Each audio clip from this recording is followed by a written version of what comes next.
सबसे पहले आपको अहम खबर देंगे। इस्लामाबाद हाई कोर्ट के जजेस को मशकूक खत मौसूल हुए हैं।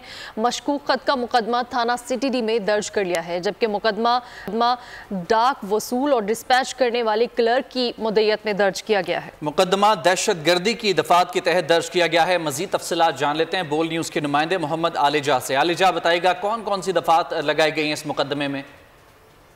देखिए, अहम खबर यह है कि इस्लामाबाद हाई कोर्ट के जजिस को आज मशकूक खत मौसूल हुआ था। उसके ऊपर चीफ जस्टिस आमिर फरोख समेत इस्लामाबाद हाई कोर्ट के 8 जजिस को मशकूक खत लिखने पर थाना सिटी डी में मुकदमा दर्ज कर लिया गया है। तहरीके नामूस पाकिस्तान का हवाला देकर जस्टिस सिस्टम को तनकीद का निशाना बनाया गया है। एफआईआर का यह मतन है, धमकी के लिए मखसूस शक्ल और अंग्रेजी का लफ्ज पेसिलस एंथ्रेसिस इस्तेमाल किया गया, ये भी एफआईआर का मतन है। मुकदमा हाई कोर्ट के बैलफ कदीर अहमद की मुद्दत में दर्ज किया गया है। तमाम जजी साहिबान के नाम लेटर मैंने तकसीम किए, ये एफआईआर का मतन है। और मजीद ये एफआईआर में मौक़िफ़ अपनाया गया है कि तमाम लेटर रेशम खातून जोजा वकार हुसैन नामुकम्मल एड्रेस के नाम से मौसूल हुए। तो अब थाना सिटी डी में मुकदमा बाकायदा तौर पर दर्ज कर लिया गया है।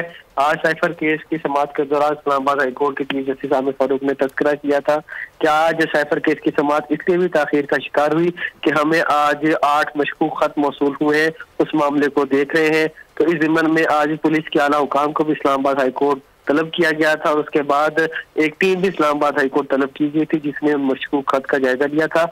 और अब इस मामले की तहकीकात जारी है और मुकदमा दर्ज कर लिया गया है। ठीक है, बहुत शुक्रिया आपका तफसीलात के लिए आलिजा। सब्सक्राइब करें और बेल दबाएं ताकि कोई खबर रह न जाए।